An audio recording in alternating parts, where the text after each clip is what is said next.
Bruce Springsteen is a name that resonates with millions. Known for his powerful music and humble nature, he's more than just a rock star. Over the years, he's built a reputation not only for his performances, but for his kind heart and genuine care for others.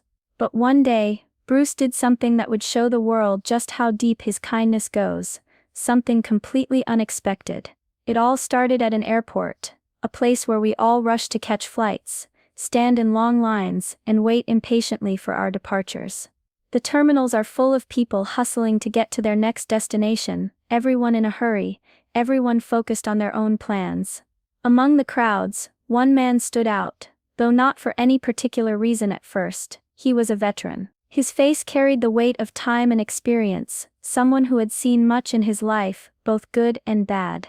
His eyes were tired, his steps slower than most, as he walked toward the gate. He wasn't dressed in anything flashy, no signs of who he really was, just a man, traveling like everyone else. As he walked through the airport, not many noticed him, but then, as fate would have it, someone did. Someone who would change this veteran's journey in a way no one could have imagined, and that person was Bruce Springsteen. The airport was bustling with people, each lost in their own world of travel plans. The sounds of announcements echoed through the terminals, as travelers went from gate to gate, hoping to catch their flights on time. Among them was Bruce Springsteen, dressed casually in a plain t-shirt and jeans. He tried to blend in, just another person among the crowd. Despite being one of the most recognizable figures in the world, Bruce had been traveling a lot recently, and today was no different. He walked toward the check-in counter, his steps confident but relaxed, as he showed his ticket to the airline staff. A friendly smile from the agent and a quick exchange, and Bruce was all set. He'd received a first-class ticket, as usual, and made his way toward the gate. In the waiting area, he found a seat near the window, observing the movement around him. Travelers were busy chatting or glued to their phones, unaware of the quiet figure who had just entered. Bruce wasn't one to attract attention unless he was on stage, and today he intended to keep it that way. At the same time, another figure walked into the terminal. The veteran, now carrying only a small bag, glanced around. He seemed out of place in the busy terminal, his eyes scanning for the correct gate. He had an air of quiet dignity, but there was also a visible weariness in his face. Years of service, struggles, and life's challenges were written in his expression. The airline made its announcement for pre-boarding for first-class passengers. People began to line up, eager to settle into the comfort of their seats. As they walked toward the gate, Bruce noticed the veteran. He was still standing in the general boarding line, no sign of a first-class ticket in his hand. Bruce's gaze lingered on him for a moment, wondering if he had missed something or if the veteran had simply gotten in the wrong line. There was a pause in the air as Bruce watched the veteran move toward the gate. Something about the man's tired but proud posture tugged at his heart. It wasn't hard to notice that the veteran didn't belong in the general line, not when there was a first-class seat waiting. Bruce stood up from his seat, his heart telling him to do something he hadn't planned. He wasn't sure what it was, an instinct, a sense of compassion, or just the right thing to do in the moment. He walked toward the gate, his shoes tapping softly on the polished floor. As he approached the veteran, who was still standing in the economy line, Bruce hesitated for only a second before stepping forward. "Excuse me," Bruce said, his voice calm and kind.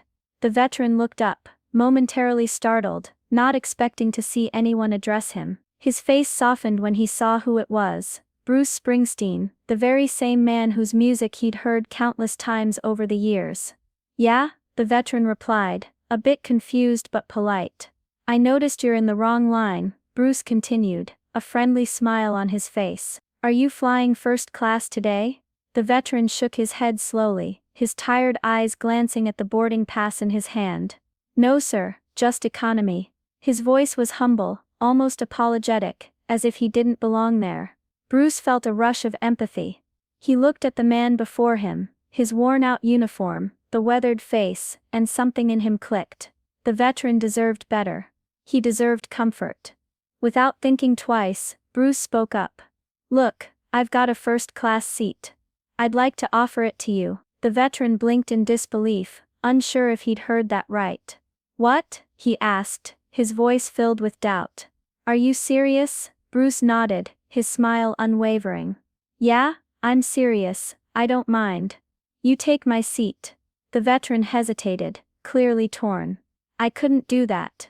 I'm not sure, no really, Bruce insisted, his tone kind but firm. You've earned it. Please, I'd be honored if you'd take my seat. There was a long pause, as the veteran looked at Bruce, processing what was happening. He glanced around, still in shock, and his gaze returned to the musician. I don't know how to thank you, he muttered, his voice shaking slightly. You don't have to thank me, Bruce replied, his voice steady and warm. It's the least I can do. The veteran stood there for a moment, the weight of the offer settling in. He nodded, as if coming to terms with the reality of what had just been given to him. The surrounding passengers had started to notice what was happening. Whispers rippled through the crowd as Bruce handed over his boarding pass, and the airline staff, still taken aback, quickly rearranged the seating. As the gate agent processed the change, the veteran still seemed lost in the surreal moment. He looked down at the first-class boarding pass in his hand, as though he couldn't quite believe it was real. Bruce, meanwhile, stood quietly to the side, letting the moment unfold. He didn't need anyone to see his generosity, nor did he expect praise. He was just doing something he felt was right. The airline staff was quick to adjust. They offered the veteran a polite smile, helping him gather his things, and leading him toward the first-class section of the plane. Bruce watched the veteran take a step toward the front of the plane, his body slightly stiff, as if unsure how to move forward in this unexpected situation. It was as though the weight of the offer was finally sinking in. Around them, a ripple of whispers had begun. Passengers who had been waiting for their turn to board were noticing what had just happened. Eyes shifted toward Bruce, some of them wide with surprise, others with admiration. Did that just happen? One of the passengers muttered under her breath. I think that's Bruce Springsteen, another said in disbelief. And he just gave up his first-class seat. The murmurs continued as passengers walked past, casting curious glances at Bruce. Some were smiling, while others were still processing the unexpected act of kindness they had just witnessed. One of the flight attendants, standing near the gate, caught Bruce's eye. Her lips curved into a warm smile, clearly moved by the gesture. Thank you, she said softly, knowing she had just witnessed something truly special.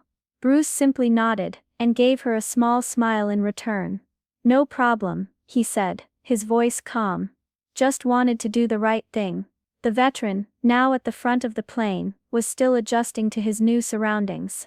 He entered the first-class cabin, looking around as though he was stepping into an unfamiliar world.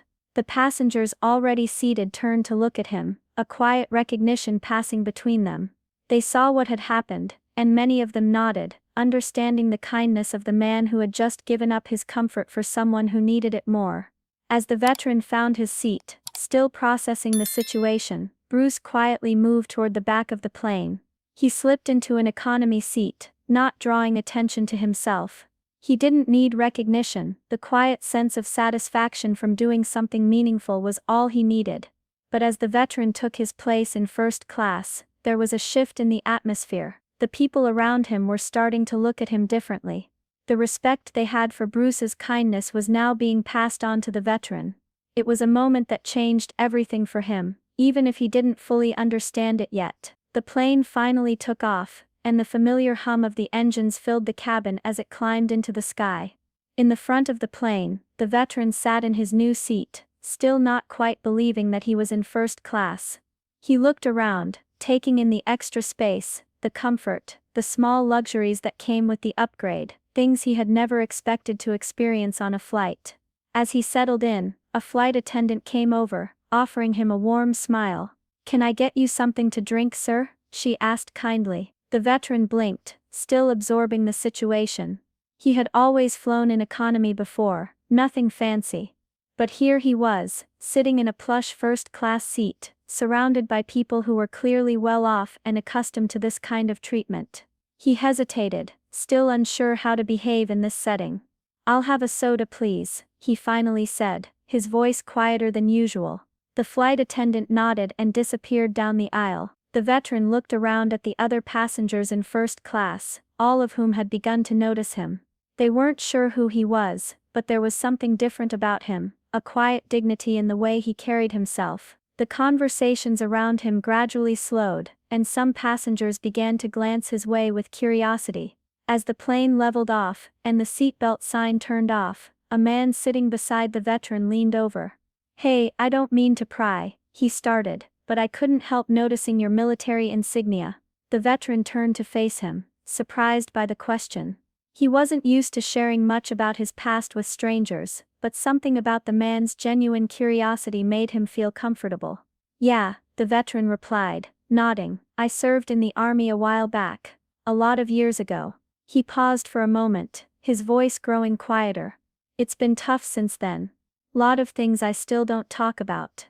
The man nodded sympathetically. "I understand, but I'll tell you this, you've earned a lot more than just this seat. People like you, who've sacrificed for this country, deserve everything good that comes their way." The veteran looked down at his lap, his eyes momentarily misting over. He wasn't used to being treated with such respect. People in the world had often looked at him as just another face in the crowd, but here, in first class, things felt different. As the conversation continued, the flight attendants made their rounds, bringing him a meal. The veteran hadn't expected anything special, just a standard airline meal, but when the flight attendant placed a specially prepared dish in front of him, she gave him a knowing smile. "We've got something a little extra for you," she said, her tone soft. "Enjoy." It was a simple gesture, but it made the veteran feel seen in a way he hadn't felt in a long time. He glanced at his meal, and then back at the other passengers, who were starting to exchange polite smiles with him. In that moment, it wasn't just about the meal or the seat. It was about the respect that had suddenly been given to him. He felt like he belonged. Back in economy, Bruce sat in his seat, enjoying the quiet of the flight. He hadn't expected anything from his offer. It was simply a kind gesture, but knowing that the veteran was now experiencing something special, something he had likely never imagined, made him feel a quiet pride. He wasn't looking for praise, but it was clear that he had made a difference. As the flight continued, a ripple of excitement started to spread through the first-class cabin. A passenger sitting near the front discreetly pulled out their phone, snapping a photo of the veteran sitting in his seat. At first, it seemed harmless enough, a quick snapshot of an interesting moment, but before long, the photo made its way to social media, accompanied by a caption that simply read, "Bruce Springsteen gives up his first-class seat for a veteran. The world needs more of this." The post quickly went viral, spreading like wildfire across the internet. People began commenting, sharing, and praising Bruce's act of kindness.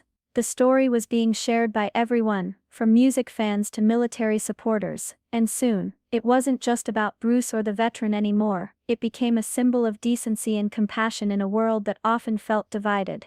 Meanwhile, Bruce was still in economy, completely unaware that his simple selfless act had made its way to thousands of screens across the world. He had chosen to keep a low profile, not seeking any attention, simply happy that he had made a difference in someone's life. But the universe had other plans. As the plane began its descent toward their destination, a crew member came over to Bruce, holding her phone. "Mr. Springsteen," she said, her voice a little nervous. "I just wanted to thank you for what you did. It's incredible, everyone's talking about it." Bruce glanced at her, surprised. "I didn't know it would make a big deal," he said, shrugging. "Well," she continued, "it's not every day that we get to witness something like that. The internet's going crazy about it. People are calling it a moment of true kindness." Bruce nodded thoughtfully. He had never been one to seek attention, but hearing how much the world had appreciated his gesture made him smile. It wasn't about recognition for him, it was about doing something right when it mattered. After the plane landed and everyone disembarked, the veteran waited near the exit, still absorbing the reality of what had just happened. As he saw Bruce step off the plane, he felt a deep sense of gratitude flood over him.